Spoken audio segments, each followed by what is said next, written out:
好，我们来看三中全会之前这个整个北京城的维安是非常重要的重点工作。没有想到最近一个画面曝光，让大家蛮惊讶的。这是在这个红二代红色家族云集的香山别墅区，发生了这个防暴小组进驻的画面，怎么回事？维志，这个您刚提到了这个香山别墅是中共高干他们所住的大院区这里面您刚提到的7月15号到7月18号是他们的第20届三中全会。各位，中国共产党没有你想不到的，只有你想不到，没有他们做不到的。什么代志呢？景玉刚，结果到了这个大宅院里头要抓大老虎。为什么想抓大老虎？现在目前有一些消息出来了，因为现在目前红二代、红三代总共18个家族，什么江泽民啦，包括这个贺龙这些家族啦，邓小平家族，打算要干掉这个习近平，所以他可能听到风声了。结果你知道这一些高干住的这个大院不是一般人叫什么？不是一般人，因为他们的大院里面都是高级干部的这些第2代、第3代。结果呢，在门口你看，竟然武装的这个警察，要把他们抓回监视。那他们这一些高干的太太、高干的眷属、保眷就讲说，为什么你们为虎作伥？你们这样子，我们的这个子弟谁敢当兵啊？等于说，在这个豪宅里面已经被保护的这个地方，因为它这个离中共的这个所谓的军方指挥部不远，有个西山地方，西山跟香山是相通的啦那是因为高干的这样短所在。好啦，重点在什么地方？因为这个是火箭军跟总装备部的这个大本营，这2个单位这几年已经被习近平开始操到人抓出跳鸡啊，要甲大家死到无半只。那重点是说，现在目前在香山南路78号这个院落里面，到底发生了有没有多少人被抓？刚刚讲的贺龙的他的孙子贺耀华，这个邓小平的2个孙子，这个包括这个司令部的副司令跟司令2位孙子都被抓，现在目前还在求证这个外界媒体是真的假的。下个礼拜因为三中全会。所以很多上访，中国在北京有一个叫信访局，信访局是一个陷阱。那个陷阱是说，你只要遇到你的权利，他们有个维文嘛我自己的权利，你咱台湾早就召开立法院、行政院抗议对吧？中国不来这一套，他开始做陷阱，而且地方的从江苏的、四川的、其他各省要到北京的，你知道吗？中国共产党都要求呢，底下给你俩人。他们跟黑社会结合在一起，由地方政府开始因为他们搭飞机也好，坐高铁都是实名制嘛，我就在高铁站或者在飞机场也好，或搭火车，我直接就半路解访，那个叫解访，没给你拦住，给你卡住，而且把他抓到什么？抓到他们自己所属的黑监狱待会会讲黑监狱部分。好了，大家来看一件事情这个北京竟然有个叫接济服务中心这个接济服务中心在北京市九敬庄。这个地方听说，这个关了2万人，关了2万人，什么状况呢？这2万人是他们吃案那也就算了，这些人不让你上访到，而且点油就可以喝，所有到进入这个九敬庄的里面的，黑的关不够的话，外面再搭帐篷，搭了300-400个，那2万人里面生活还生不如死，对超尬的讲嘛讲别罢而且好几个出来讲说这里面。竟然是黑监狱他说有多夸张？有一个杨姓女子，她竟然有跟大纪元这个在美国的这个媒体讲，说那有什么？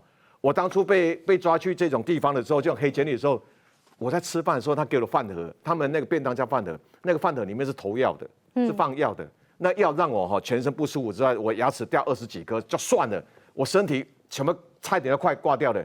所以他自己带一些小东西自己吃的之外，一共我那边我要喝水的话自己就那个厕所喝水。好，这个中国就喜欢表面上的平和嘛，比方说洞庭湖的这个溃堤，这个堵起来了，马上就开始来个红旗秀。那现在三中全会不是国家要看起来欣欣向荣吗？居然来了这个不识好歹的论文哦。这篇论文的名称叫做“中国会不会出现人口的死亡高峰”。这个节骨眼讨论这个事情，不是给主席难看吗？其实我觉得很多的学术的研究，它都是站在一个理性而且客观还有科学的立场去探讨一些现象。所以你说这一篇论文叫做人口的死亡高峰，它并不一定是一个唱衰啊。我先告诉你可能未来预见的一个情况，你可以做很多的一个调整啊，对不对？包括你的社会福利、你经济发展，你应该怎么去面对？这里面谈到几个数，为什么这篇论文被下架？所以未来各位应该看不到这个内容，我帮各位整理一下。实际上，目前在中国65岁的以上的人口，1982年是4.9%，到了2023年占15.4%。你看这成长的速度有多快？那当然，因为那时候婴儿潮、医疗进步，反正人口哇，这个一直出生了，越来越高。好，这里面有几个数字，我觉得应该是很吓人，他们所以要把这个论文下架。2024到21世纪末的死亡人口是12.3亿，加总起来。所以，如果你的出生率没办法增加的话，那未来你的国力随着你的人口的减少是会大幅度的衰退。算出来，平均1年要走1600万人。所以，你觉得这个论文可以让人家看吗？那因为最近也有一些很诡异的情况啊，因为过去不是疫情的时候，他们一直坚持他们自己的国产疫苗，可最近好像有一些状况出现。为什么？我举2个例子哈，一个是运动，这2个都是运动员哈。一个是17岁的羽球小将，我们在看那个比赛过程啊，打羽毛球，他出国比赛，然后你注意看，他是运动员哦，你正常来讲，你身体状况各方面都不会有什么问题。如果你有心血管疾病，才比较有可能出现猝死的现象，而且是他很激烈的运动，对不对？他就在打羽毛球，打一打，他就把球拨给对方，然后要继续比赛，就倒下去。天哪！就突然倒下去了。国际赛事嘞，国际赛事哦，而且我跟你讲哦，第一时间你注意看哦，所有人都搞不清楚发生什么事，以为可能他抽筋还是干嘛？因为你看那个教练，他们的那个中国的教练，他上去的时候，他还去像你懂？你看那个画面你就知道，他其实没有反应过来发生什么事情。所以第一时间没有人救他因为教练教练不会救，要医护人员，所以教练不知道发生什么事嘛。后来他发现的时候，当场呼救，其实医疗团队第一时间没有进去，那个还是其他的医疗团队进去帮忙，不是中国的医疗团队。印尼当对地啊，没错。所以你会发现这个状况很严重哦。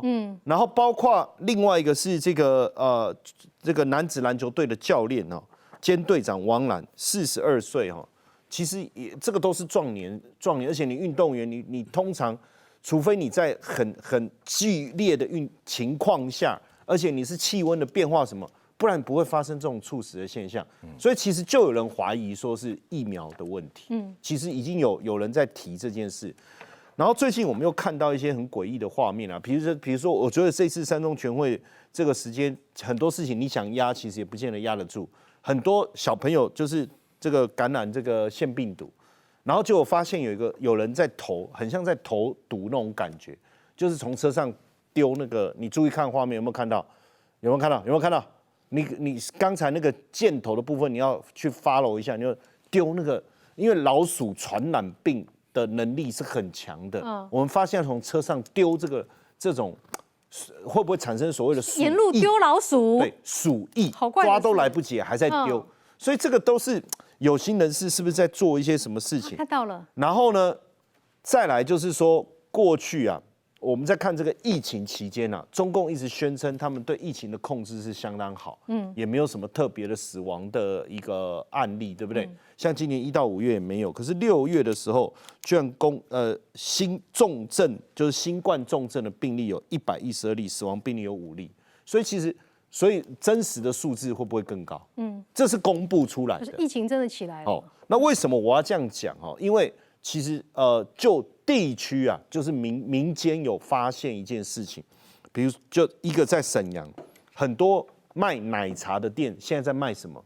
就是卖这个冰葬用品，奶茶跟冰葬用品，就是你点一杯无糖去冰的奶茶，他问你说你要不要加一个冰葬用品？好，我们买一送一啊，因为那个东西比较好赚啊。为什么比较好赚？这个很诡异，你懂我意思吗？什么用品？冰葬用品啊，用品很多，对不对？很多啊，他都什么都卖啊，什么都卖，你就知道说这个是不是表示这一个市场需求量很大？我要讲的是这个事情，是那所以代表后面还有很多的黑数啊。所以我这样讲完下来，大家就知道为什么这个论文要被下架。你不是触霉头的问题，而是可能我们不知道的一些它所掩盖的一些现象，一直在恶化当中。